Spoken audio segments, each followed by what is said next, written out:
여러분, 21세기 미국과 한국이 세계 정치개혁과 종교개혁의 투톱이 된다는 걸 믿으십니까?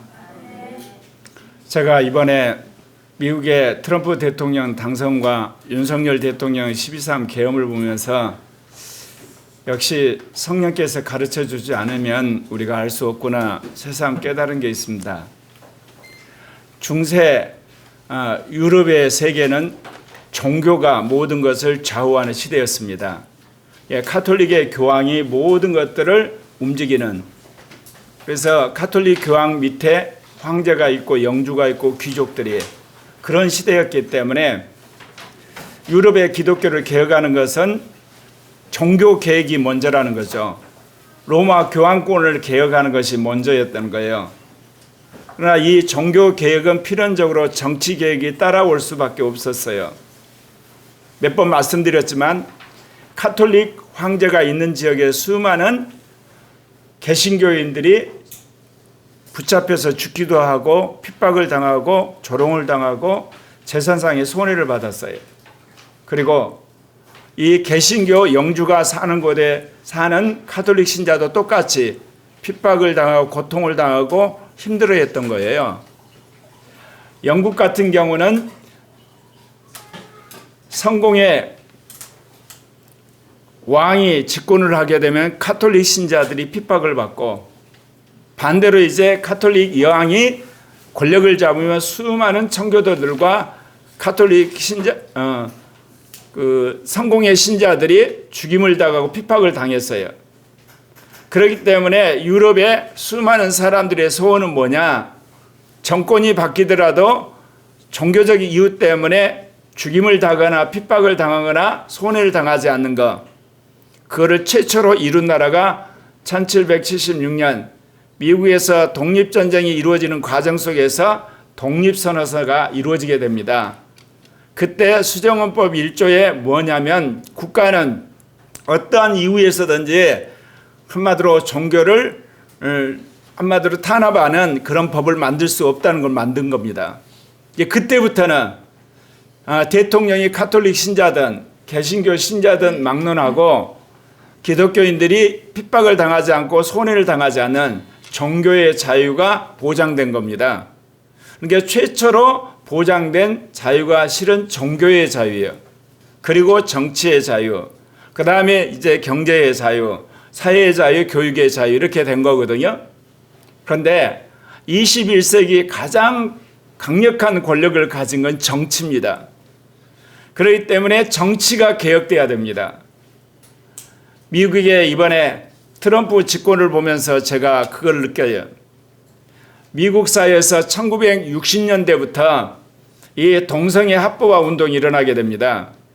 그러니까 횟수로 만들면 65년 동안 미국의 이 동성애 전체주의가 쫙 그야말로 전 사회 영역으로 퍼져갔었는데, 이번에 트럼프가 대통령이 되고 상원과 하원에 공화당이 집권하게 되고, 그리고 법원이 보수적 판사들로 쫙 깔리니까 일거에 동성애 전체주의를 일소를 해버리는 거예요.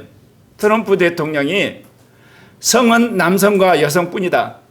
군대에 있는 14,000명의 트랜스젠더는 이제 군대에서 옷 벗어라. 그리고 모든 학교에서 LGBT 교육 안 된다. 그러니까 미국 사회가 혁명적으로 지금 바뀌고 있는 거예요. 그러면서 하나님이 정치 개혁을 하신 다음에 제2 종교 개혁을 하시는구나. 그걸 새삼 느꼈어요. 한국에서도 마찬가지. 지금까지 동성애 차별 금지법을 막느라고 어떻게 의미해서 우리가 소극적인 정치 개혁을 했거든요. 근데 본격적으로 하나님께서 윤석열 대통령을 통해서 12.3 비상계엄으로 이 땅에 있는 주사파 세력, 동성애 독재 세력, 민주주의 세력, 녹색 사회주의 세력이라는 곧 기독교를 핍박하는 네오막시즘, 신공산주의를 척결하는 정치혁명을 주님이 먼저 일으키시는 것을 제가 보면서 이게 이제 정리되고 나서 근본적으로 한국도 제2 종교개혁이 일어나겠구나, 그걸 느끼게 된 거예요. 그러면서 제가 새삼 느낀 게 있어요. 인간은 주님이 가르쳐 주셔야만 아는 것이지 우리가 과거의 어떤 역사적 지식을 안다고 해서 미래를 깨닫는 거 아니구나. 말씀드린 것처럼 종교 개혁이 일어나고 나서 정치 개혁이 일어났어요. 제2 정치 혁명이 일어나고 나서 제2 종교 혁명이 일어난다는 거예요. 그런 의미에서 코리아 교회가 더욱더 이제 제2 종교 혁명을 준비하는 그런 교회가 돼야 될 줄 믿습니다. 그러면 제2 종교 개혁의 가장 핵심적인 가치가 뭡니까? 성령으로 돌아가라는 겁니다. 오늘 제가 오면서 제 입에서 그런 말이 나왔어요. 내가 코리아 교회를 개척하고 나서 평신도 신학교를 세운다고 그랬는데 이제 간판을 바꿔야 되겠구나. 다른 게 아니라 평신도 성령센터를 세우는 거구나. 내 자신을 돌아보거나 코리아교회 형제자매를 바라보면서 왜 성령을 구하지 않지? 우리가? 왜 성령과 우리는 친근히 사는 것이 우리의 삶의 목표가 되지 않지? 왜 우리 어린아이들이 정말 성령 안에 사는 종이 되는 것을 구하지 않지? 생각해 보니까 코리아 교회 세울 때 평신도 신학교를 세운다는 패러다임으로 세워진 거야, 이게. 그러니까 결국은 우리가 어떤 신학적 지식이라든지 깨달음이라든지 알미 중요시되는 교회였구나. 이제 본격적으로 평신도 성령센터가 돼야 되겠구나. 그러면서 저 자신도 많이 반성을 하고 회개를 했습니다. 그러면서 제가 성령 세례 때 받았던 말씀 요한복음 16장 13절을 다시금 마음에 새기게 되면서 내가 이 받은 말씀에 따라 성령 센터를 세운 데 더 전념을 해야 되겠구나. 그러나 진리의 영이 오시면 그가 너희를 모든 진리 가운데로 인도하시리니 그가 스스로 말하지 않고 오직 들은 것을 말하며 장래일을 너희에게 알리시리라. 그동안은 그가 너희를 모든 진리 가운데로 인도하신다는 말씀에 방점을 두었다면 앞으로는 장래일을 너희에게 알려주신다는 그 말씀에 방점을 두고 코리아 교회가 평신도 성령센터가 되는 그런 어떤 공동체로 탈바꿈해야 되겠다. 그런 생각을 하게 되었습니다. 이 말씀을 여러분 마음에 새기고 어린아이부터 청소년, 청년, 장년, 간사, 목회자 이르기까지 처음도 성령, 둘째도 성령, 그리고 셋째도 성령을 구하는 그런 성도들과 교회가 되기를 바랍니다. 늦은 비 성령의 시대에 어린 시절부터 예언함으로 세계적인 선지자가 나오기를 원하시는 겁니다. 여러분 사도행전 2장 17절 18절에 보면 하나님의 말씀하시기를 말세에 내가 내 영을 모든 육체에 부어주리니 여기 보면 말세에 모든 육체의 성령을 부어주신다 그랬어요. 예수님을 나의 구주 나의 하나님을 믿는 모든 사람에게 성령을 부어주시는 걸 말해요. 여러분 내가 예수님을 믿는 순간 성령은 내 주에 계시는 거예요. 그러니까 성령을 받지 않았다 그건 크리스찬이 아니에요. 가짜 크리스찬이에요. 거짓 크리스찬이에요. 예수를 믿으면 여러분 안에 성령이 무조건 들어와 계세요. 그런데 오늘 여기는 모든 육체의 성령을 부어준다는 표현을 하고 있어요. 성령이 우리 안에 내주한다는 이야기를 하는 게 아니에요. 부어주신다는 거예요. 여러분 물을 마시는 것과 여러분 물로 여러분 목욕하는 게 같나요? 달라요. 예수를 믿으면 성령이 우리 안에 오신 건 일종의 물을 마시는 것처럼 우리 안에 스며들어 오신 거지만 성령을 부어주신다는 것은 우리가 물을 부어서 목욕하는 것과 똑같아요. 그러니까 모든 인간에게 예수를 믿으면 성령을 부어주시게 약속을 했단 말입니다. 그러면서 구체적으로 뭐라고 이야기하냐면 너희 자녀들은 예언할 것이요. 왜 아이들에게 예언한다는 이야기를 할까요? 사실 아이들이 예언하게 될 때 아이들이 잘못될 가능성이 굉장히 크거든요. 왜냐하면 아이들이 잘못된 예언을 받게 되면 인생 망치는 거거든요. 근데 오늘 여기 보면 아이들에게 자녀들에게 예언한다는 이야기를 하세요. 그거는 어린 시절에 예언을 받았을 때 어떻게 되겠습니까?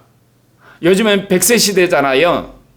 어린 시절 때 늦었을 때 또는 7, 8세 때 예언을 받아서 그 예언 가운데 평생을 살았을 때 여러분 한번 생각해 보십시오.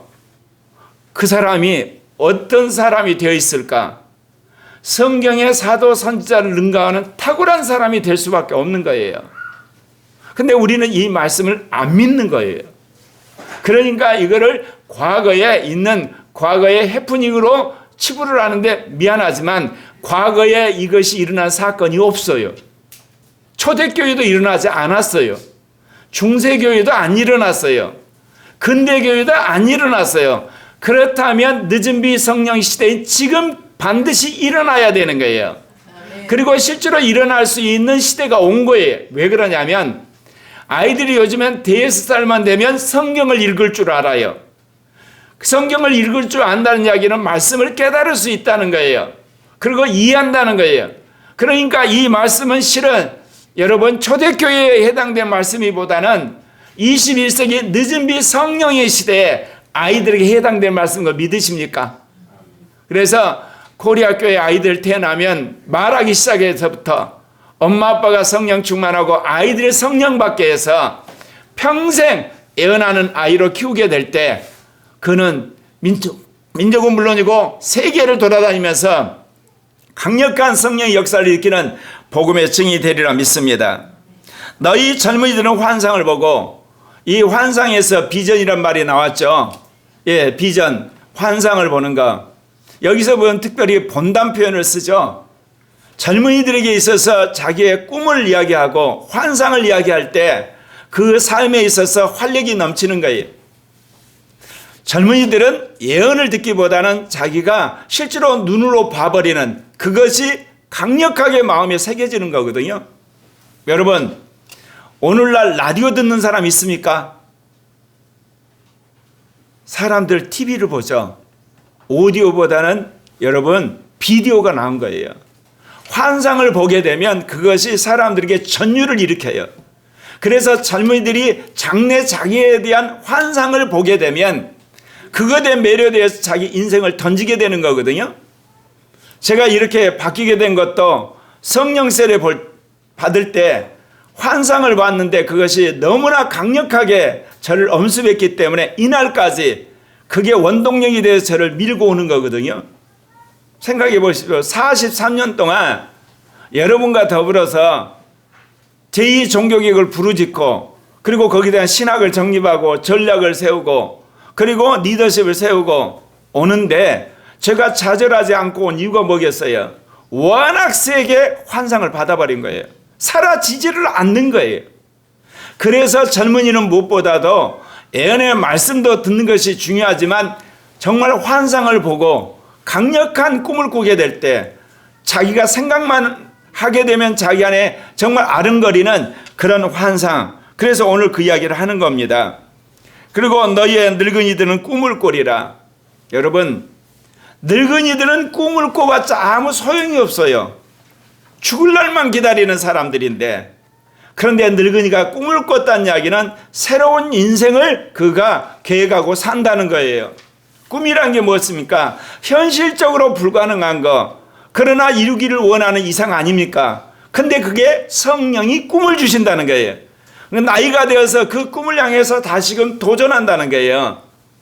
분명히 주님께서 말세에 성령을 주게 되면 이렇다. 어린아이들은 예언을 하고 그리고 젊은이들은 이제 환상을 보고 늙은이들은 꿈을 꾸리라. 그러면서 내가 중년의 남성과 여성 되는 종들에게는 예언하게 할 것이다. 그러면 여기서 예언은 뭐겠습니까? 그것은 이들이 이제 예언 사역을 하는 것을 말하는 겁니다.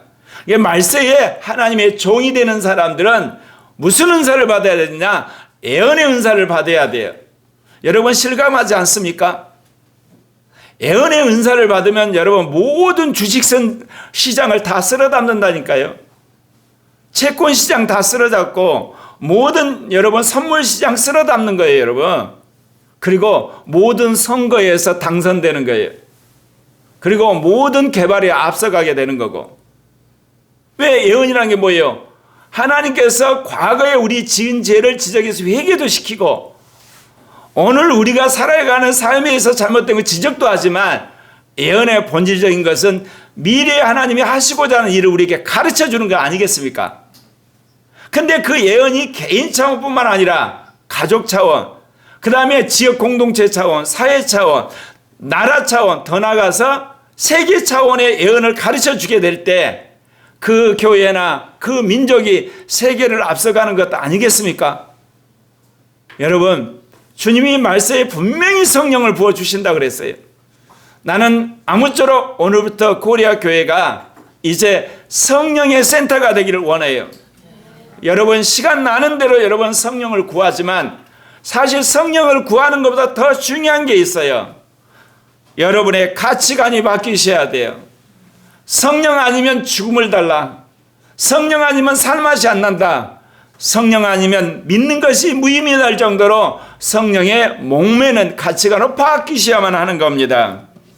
그래서 오늘 말씀대로 사도행전 2장 17절 18절이 실제로 코리아 교회 안에서 그대로 이루어지는 그런 놀라운 축복이 우리 모두에게 있어지기를 바랍니다. 늦은 비 성령 시대에 방언한 자가 예언을 사모하며 그리고 구하면 받게 되어 있습니다. 우리가 성령 그러면 항상 착각하는 게 있습니다. 하나님의 주권적인 역사로 말미암아 하나님의 성령 줄 사람은 정해졌고 그러지 않은 사람 정해졌다는 생각, 성령 어디에도 없단 말입니다.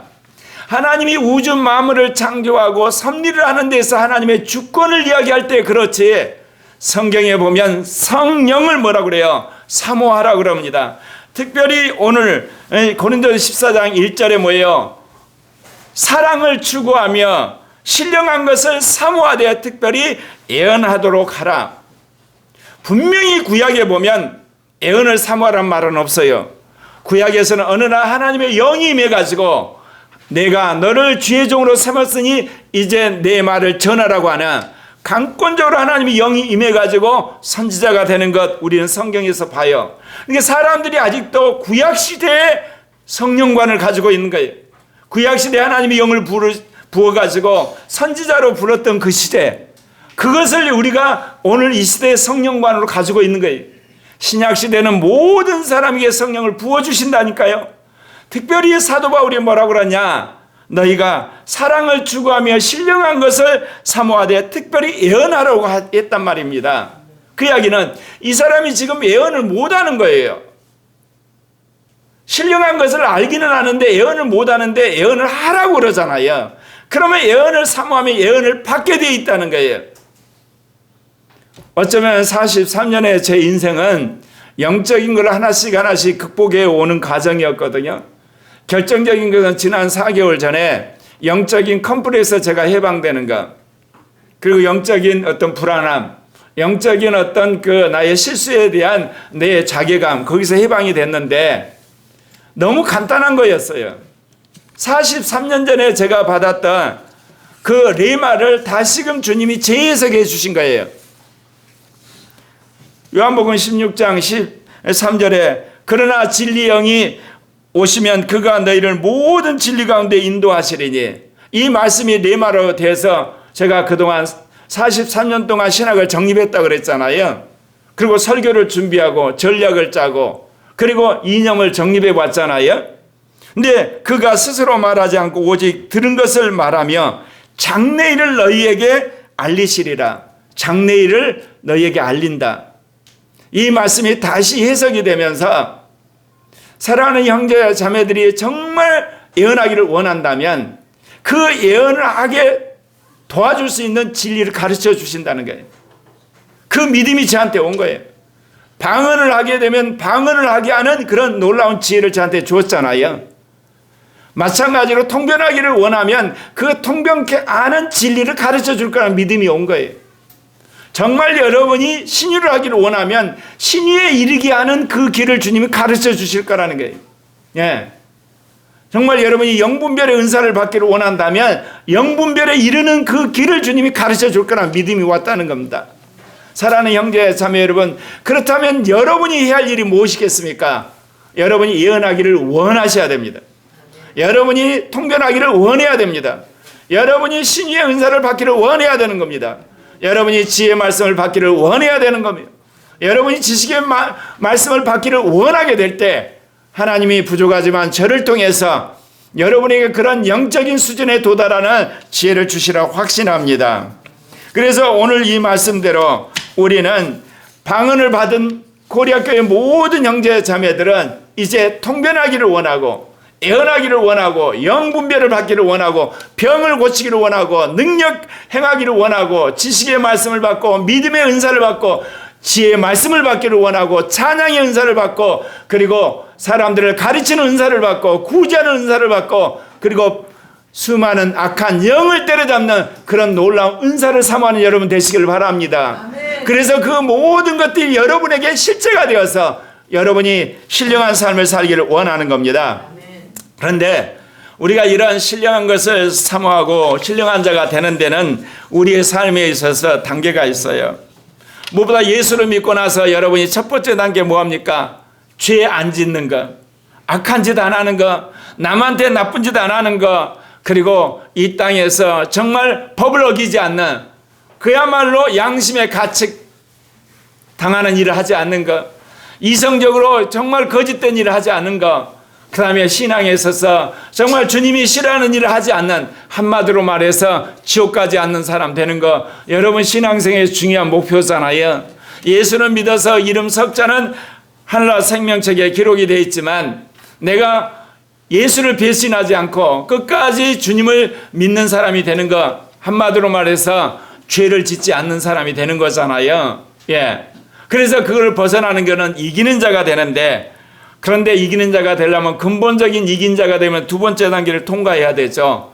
육신을 못 박으셔야 되잖아요. 그래서 여러분 이날까지 육신과 싸우시잖아요. 그리고 세상을 못 박으셔야 돼요.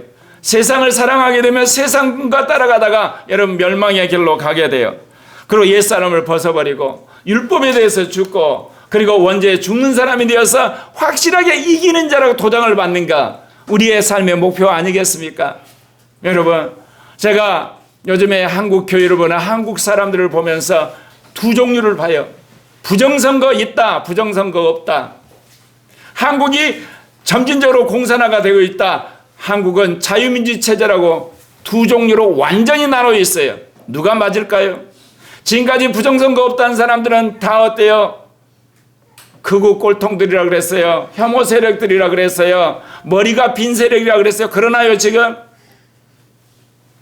헌재가 윤석열 대통령을 단기간에 그야말로 인용을 해버리려고 부정선거에 손을 대지 않고 피해가려고 그럽니다.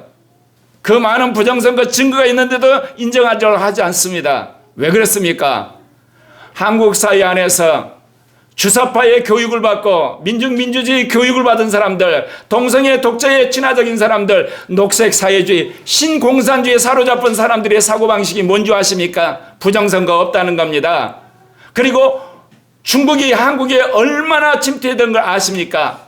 대학이요, 중국에 유학생이 없으면 여러분 운영이 안 돼요. 근데 유학생들이 무슨 짓들을 합니까?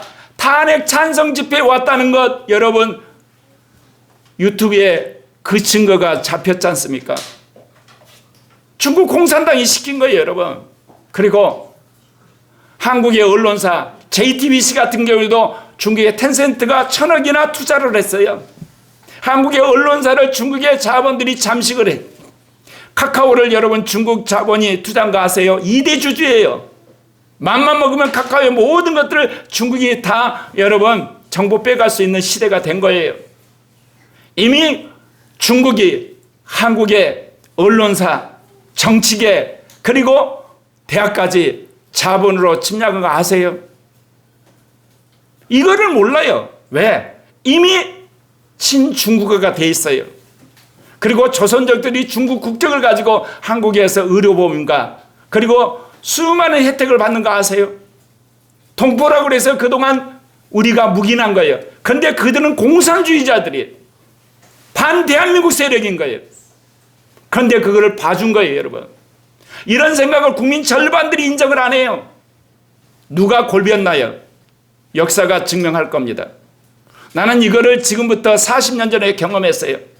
군사독재 타도라 그러니까 국민들이 거의 동조를 하지 않는 거예요. 11.6 사태로 박정희 대통령이 돌아가셔서 학생들이 이제 정말 이제는 민주화를 해야 되겠다고 전두환 물러가라. 그리고 신의왕 물러가라 그랬더니 국민들이 호응을 하지 않는 거예요. 1980년 5월 15일 서울역에 갔어요.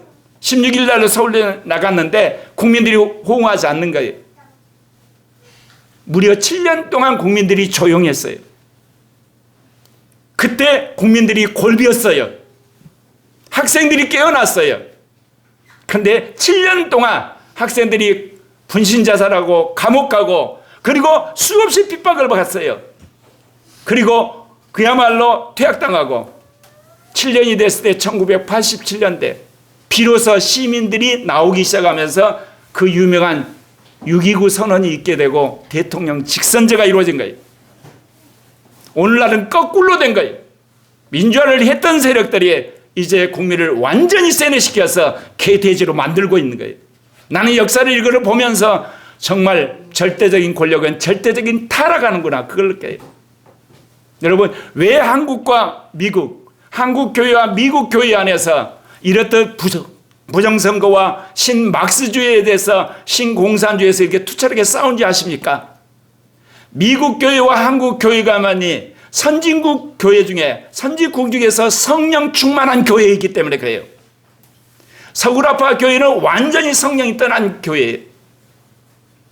여러분 성령을 받은 사람은 인간의 영과 마음을 꿰뚫어 볼 뿐만 아니라 그 사회의 사상과 이념을 꿰뚫어 보는 거예요.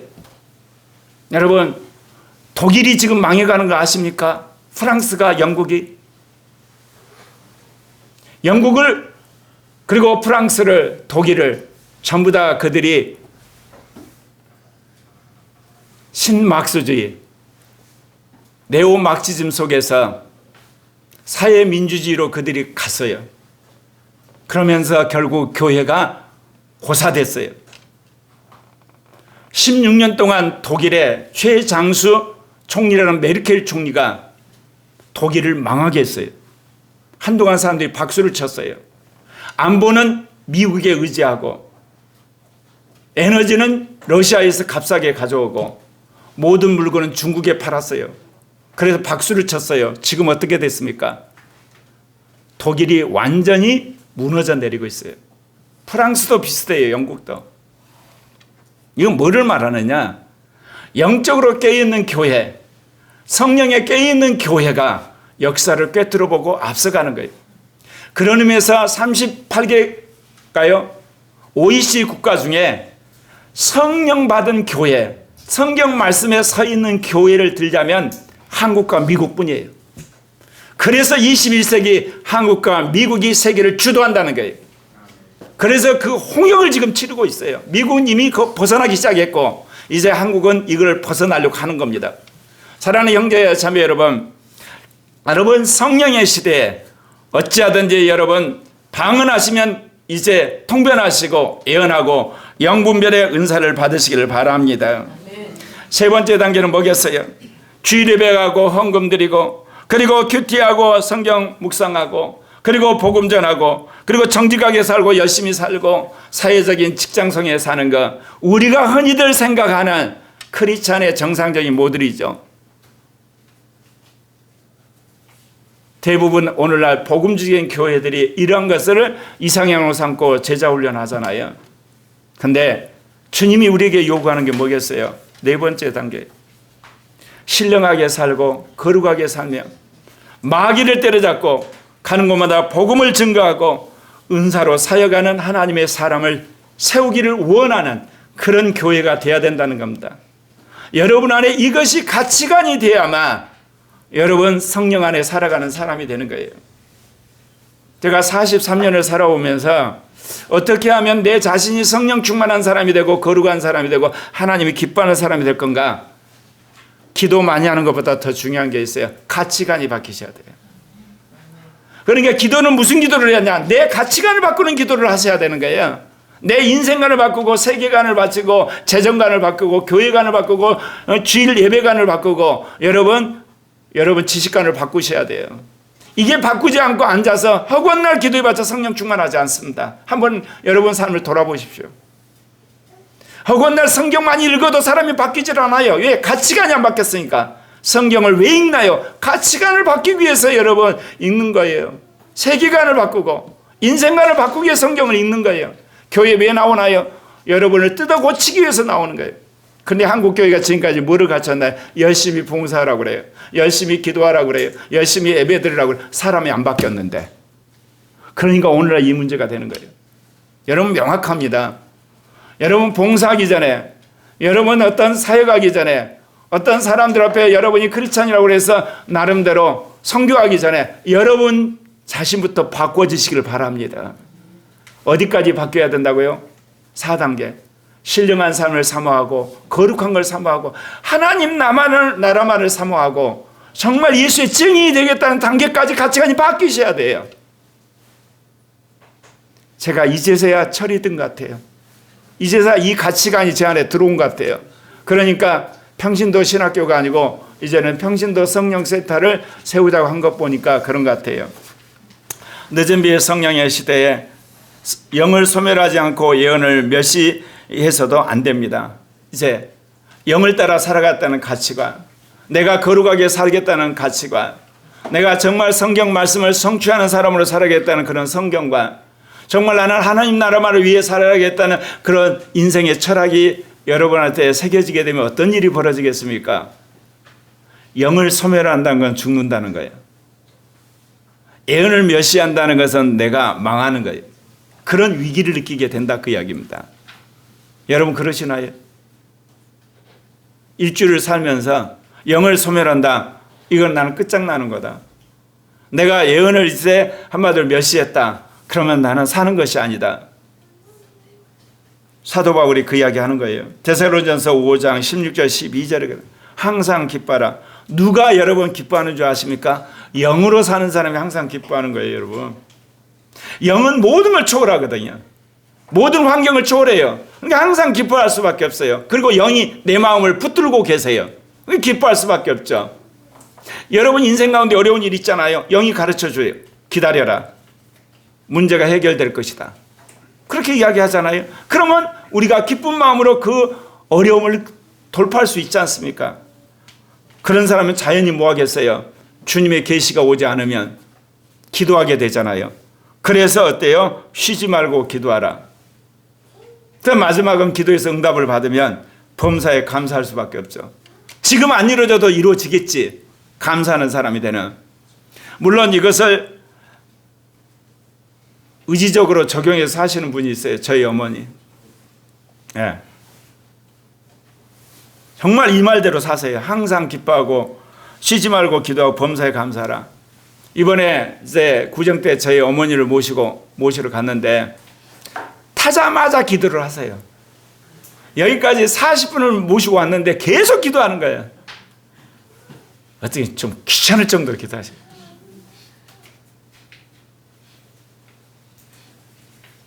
이거를 자기 것으로 내 말을 삼으신 거예요.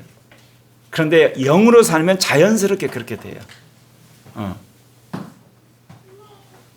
항상 기뻐하고 쉬지 않고 기도하게 돼 있고 그리고 범사에 감사하게 되는 거예요. 이것이 그리스도 예수 안에서 너희를 향한 하나님의 뜻이니라. 그러면서 이제 거기에 단서조항이 있죠. 그 영을 소멸하지 말며. 예. 여러분 영을 따라 살게 되면 영이 소멸될 때 벌써 적신호를 느끼게 되는 거잖아요. 그리고 예언을 멸시하지 않는단 말입니다. 범사에 행하여 좋은 것을 취하고 악은 어떤 모양이라도 버리라. 그랬을 때 그가 이제 선만 추구하는 사람이 되는. 나는 고리학교의 모든 형제 자매들이 이런 정말 주님이 기뻐하는 4단계 가치관이 확립되기를 원해요. 그랬을 때 여러분들은 코리아 교회뿐만 아니라 한국교회, 아시아교회, 세계교회 가운데 어떤 형태로든지 쓰임받는 하나님의 종들이 되리라 믿습니다. 늦은 비의 성령 시대에 선지자가 되려면 은사 공동체에 성장해야 됩니다. 내가 정말 여러분들에게 감사한 게 있어요. 여러분과 함께 있으면서 제가 이 영성을 유지할 수가 있었어요. 은사를 개발할 수가 있고 그리고 제가 영적으로 도약할 수가 있었던 거예요. 뭐를 보면 아느냐면요.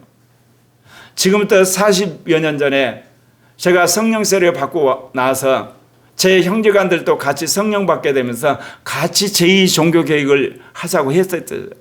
그래서 다 신학교 가서 목사가 됐어요. 사모가 되고. 그런데 40여 년이 지나서 나서 형제간들이나 자매들을 보면 그때 그 꿈을 가진 사람이 없어요. 지금 우리 교회에 와 있는 고이곤 목사 외에는. 그러면 차이가 뭐냐?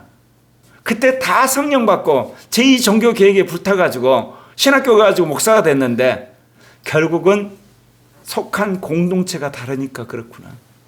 사람이 달라서가 아니고 사람은 똑같거든요. 그거를 제가 느껴요. 그래서 공동체란 것이 상호 영향을 미치는 것을 제가 새삼 느끼게 돼요. 사랑하는 형제 자매 여러분, 코리아 공동체 안에서 탁월한 은사자들이 키워질 걸 믿습니다. 지금까지 그래 온 것이고, 예. 하나님이 은사자는 은사 공동체에 세우는 거예요. 여러분 열왕기하 2장 2절 3절에 보면 이스라엘에 성령 신학교가 있는 거 아세요? 성령 운동하는 공동체가 있었어요. 엘리야가 엘리사에게 그런 이야기를 합니다. 너는 여기 있어라. 여호와께서 나를 베델로 보내시려고 한다. 그러니까 엘리사가 뭐라고 한 줄 아세요? 여호와께 살아계심과 당신의 영혼이 살아계심을 두고 내가 맹세합니다. 난 절대로 당신을 떠나지 않을 겁니다. 그래서 그러면 엘리야가 포기라. 그래 알았어. 그래서 엘리사를 데리고 가잖아요. 베델로 내려가니 베델에 있는 선지자의 제자들이 엘리사에게 나와서 뭐라고 이야기해요? 오늘 당신의 선생님을 당신의 머리로 데려가실 것을 압니까? 그랬더니 나도 안다 그랬어요. 여기 보면 뭐래요? 선지자의 제자들이 나와요. 그래서 수많은 성서학자들은 사무엘 때부터 선지자 학교가 세워졌다는 거예요. 한마디로 성령 센터가 세워진 거예요. 그래서 이스라엘 가운데 그 시대부터 선지자들이 무수히 일어나게 돼요. 그런데 나중에 이제 남유다와 북이스라엘이 망하게 될 쯤에는 선지자가 희미해지죠. 그러다 나중에 이제 사라지게 되는데 무슨 말씀을 하느냐? 성령의 공동체에서 위대한 하나님의 은사자가 나와요. 이제 코리아 교회가 금요일 날 성령 집회도 더 우리가 영적으로 민감하고 그리고 성령의 인도를 받는 그런 집회를 통해서 어린아이들, 청소년, 청년, 장년들 정말 은사자를 키우는 공동체가 되어야 될 줄 믿습니다. 그래서 사람들이 소문 듣고 은사자가 되기 위해서 코리아 교회를 방문하는 교회로 우리가 완전히 세팅해야 되지 않겠습니까? 제가 패러다임을 바뀌었다고 그랬죠. 이제 평신도 신학교가 아니라 평신도 성령 세타를 세우는 그런 교회가 되기로 작정했고 그런 가치관으로 제가 바꿨으니까 여러분도 함께 거기에 참여해 주시길 바랍니다. 그러면 이제 구약에 이렇듯 선지자 학교가 있었다면 초대교회는 성령의 공동체였어요. 고린도전서 14장 29절 30절 보면 애언하는 자는 둘이나 셋이나 말하고 다른 이들은 분별할 것이요 만일 곁에 앉아있는 다른 이에게 계시가 있으면 먼저 하던 자는 잠잠할지라. 초대교회 왜 탁월한 그런 은사자들이 많았냐? 성령의 공동체 가운데 상호 학습을 통해서 상호 이렇게 교정을 통해서 하나님께서 수많은 은사자를 키웠다는 거예요. 우리 교회가 많은 시행착오를 겪었지만 지난 29년 동안 이제 일한 것에 대한 기본적인 실습이 다 끝났어요. 본격적으로 우리가 서로 도와주는 가운데 강력한 성령의 공동체, 은사의 공동체, 은사자를 키우는 공동체가 될 줄 믿습니다. 아멘. 두려워하지 말고 염려하지 말고 걱정하지 말고 삐대지 말고 적극적으로 여러분 자신을 던지는 여러분 되시길 바랍니다. 아멘. 늦은 비의 성령의 시대에 애언받은 자는 애언을 성취하게 분투해야 돼요. 제가 강조 일고 다닐 때요 정말 천재들 많았어요. IQ 140, 130. 근데 왜 천재라고 했어요? 나는 113이니까. 나는 존재에 속했어. 근데 똑똑한 애들은 노력을 정말 안 해요. 수업 시간에 그렇게 장난을 하는데 시험 보면 나보다 앞에 가. 나는 죽으라 그러는데. 그런데요, 애언을 받은 사람이 열심히 살 것 같습니까? 참 미안해요. 예언받은 사람은 게을러요. 근데 성경은 거꾸로 말하고 있어요. 예언을 받았으면 더 열심히 해야 되는 거예요. 전심을 다해 기도해야 되고. 왜 그렇습니까? 우리는 예언을 받았을 때 누가 목숨 걸고 그걸 맡겠습니까? 마귀가요. 그 예언이 뒤틀어져야만 그 사람이 낙심을 할 거 아닙니까? 낙심을 해야만 예언자 하나가 나자빠져야만 하나님의 일을 방해하는데 효과적인 거 아닙니까? 내가 그런 이야기 했죠. 마귀가 1단계로 막는 게 뭐야? 교회 못 가게 하는 거. 가톨릭 신자가 못 가게 하는 거라 그랬죠. 두 번째 마귀가 쓰는 전략이 개신교 신자가 못 되게 하는 거. 마귀의 마지막이 뭐예요? 제3의 교회. 은사자가 못 되게 하는 것, 목숨 걸고 막는 거예요. 마귀는 목숨이 없지만 말입니다. 예, 그렇다는 거예요, 여러분. 그렇기 때문에 우리가 예언을 받았으면 이 마귀를 막기 위해서 여러분이 열심히 분투하셔야 돼요. 그렇기 때문에 디모데는 1장 18절 19절에 뭐라고 그래요? 아들 디모데야, 내가 내게 이 교훈으로서 명하노니 전에 너를 지도한 예언을 따라 그것으로 선한 싸움을 싸우며. 예언을 받은 사람, 은사를 받은 사람들의 여러분 독약이 뭔지 아십니까? 죄 짓는 겁니다. 은사를 받았는데 죄를 짓는데 괜찮은데요? 아니에요, 여러분. 어느 날 암덩이처럼 하나님께서 그 사람 박살내버립니다. 지옥 안 가면 다행입니다. 그래서 여러분 아예 자기가 죄를 짓게 되면 여러분 죄를 끊을 자신이 없으면 은사 사용하지 않는 게 낫습니다. 왜냐하면 하나님이 어느 날 벼락을 내려버려요. 생각해 보세요. 은사를 가진 사람을 하나 그대로 두면 얼마나 많은 사람을 여러분 죄로 끌고 가겠습니까? 육신으로 끌고 가고. 네. 그래서 오늘 그 이야기하는 건 선한 싸움을 싸우며, 예언을 따라 선한 싸움을 싸우며 믿음과 착한 양심을 가지라. 내가 하나님께 참 감사한 게 있어요. 내가 5살 거듭나고 나서 나를 세상에서 빙빙 돌린 거예요. 그럼 뭐를 훈련했냐? 양심을 훈련시킨 거예요. 선한 양심. 그리고 뭐예요?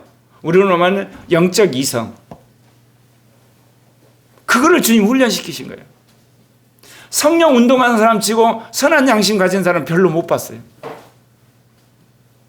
어떻게 성령 운동하면 그렇게 하얀 거짓말을 많이 하는지 모르겠어요. 특별히 돈에 관해서, 명예에 관해서.